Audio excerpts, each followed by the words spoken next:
Bigla na lang sinampal ng pusa ang isang aso. Malakas, galit na galit. Umiiyak ang aso, handa na sanang gumanti. Pero agad itong pinigilan ng amo. Bakit ganoon katindi ang galit ng pusa? Dahil natakot ang kanyang anak, isang munting sisiw ng gansa. Hinaplos ng pusa ang nanginginig na gosling. Huwag kang matakot. Nandito si mama. Ayon sa amo, ang pusa ay nawala ng sariling anak. At ang gosling naman, mula pagkasilang ay wala ng ina. Parang itinadhana, 2 pusong sugatan ang nagkakilala.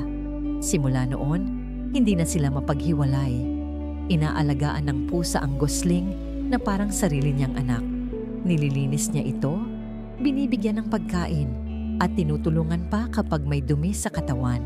Kahit si amo na ang tumutulong minsan, ang pag-aalaga ng pusa ay totoo, mula sa puso.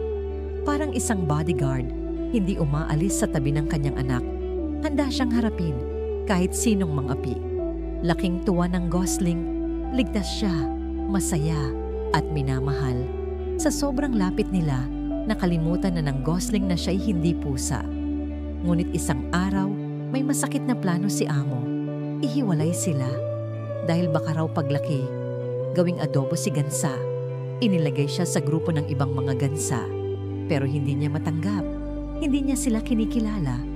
Palagi siyang kumakawala, tumatakbo, gustong bumalik sa kanyang ina.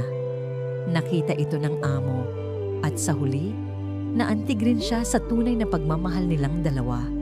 Pinayagan niyang magsama ulit si pusa at si gosling. Yumakap ang gosling sa pusa at tila nagreklamo. Ako'y cute, pero gusto mo akong gawing ulam? Tinanggap silang muli ng isa't isa at binigyan pa sila ni amo ng sarili nilang tahanan. Sa mundong magulo at magaspang, may mga pusong handang magmahal. Kahit hindi magkadugo,